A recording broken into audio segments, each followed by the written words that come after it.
ઉચ્છલ તાલુકામાં વિશ્વ આદિવાસી દિવસની સાદગીપૂર્ણ ઉજવણી કરવામાં આવી હતી। તાલુકાના માજી ધારાસભ્ય અને માજી ડિરેક્ટર સ્વર્ગસ્થ સુનિલભાઈ ગામિતના અચાનક અવસાનને પગલે આ વર્ષે ભવ્ય સાંસ્કૃતિક કાર્યક્રમો ટાળી શ્રદ્ધાંજલિ અને ચિંતન સભાનું આયોજન કરવામાં આવ્યું હતું।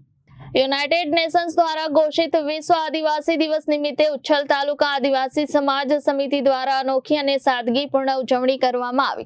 સ્વર્ગસ્થ સુનિલભાઈ ગામિતના અચાનક થયેલા દુઃખદ અવસાનને ધ્યાનમાં રાખીને આ વર્ષે કોઈ જાજરમાન કે ભવ્ય સાંસ્કૃતિક કાર્યક્રમો યોજવામાં આવ્યા ન હતા।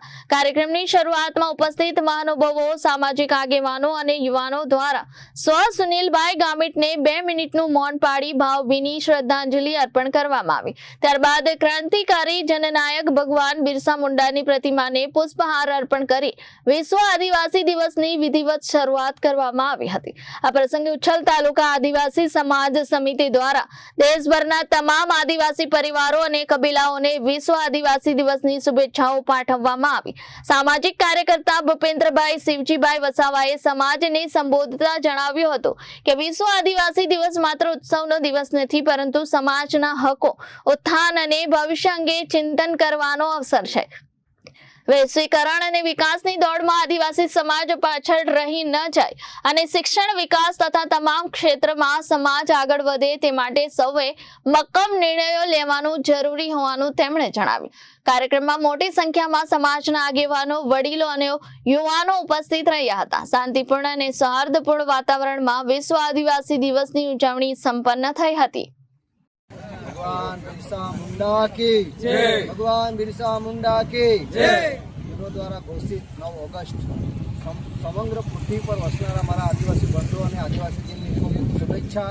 આજથી અમે સંકલ્પ લઈએ છીએ કે પ્રકૃતિની રક્ષા માટે અને પ્રકૃતિના જતન માટે અમારો આદિવાસી સમાજ સંપૂર્ણ પૃથ્વી પર રહેનારા આદિવાસી સમાજ પ્રકૃતિની રક્ષા કરે છે।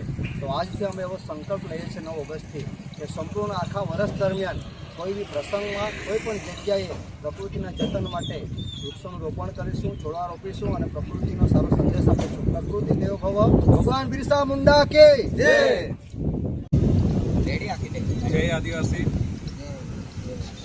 ઉચ્છલ તાલુકા આદિવાસી સમાજ સમિતિ દ્વારા ભારત દેશના તમામ આદિવાસી કુટુંબ કબીલાઓને યુનો દ્વારા ઘોષિત 9મી ઓગસ્ટ વિશ્વ આદિવાસી દિવસની ખૂબ ખૂબ હાર્દિક શુભકામનાઓ। અને આજના દિવસ દરમિયાન હું કહેવા માગું છું, આદિવાસી તમામ ભારત દેશના આદિવાસીઓને એક સંદેશો આપવા માગું છું કે આપણે 9મી ઓગસ્ટના દિવસે ફક્ત નાચવા, કૂદવા અને કોઈ પણ પ્રકારની ધીંગામસ્તી કરવા માટે જ આપણે ભેગા નથી થવાનું। આપણા દેશમાં તમામ આદિવાસીઓને આપણે કેવી રીતે એમને ઉત્થાન તરફ લઈ જઈએ, એમનો કેવી રીતે એક સર્વાંગી વિકાસ કરીએ, એ દિશા તરફ આપણે નિર્ણયો લેવા જોઈએ। અને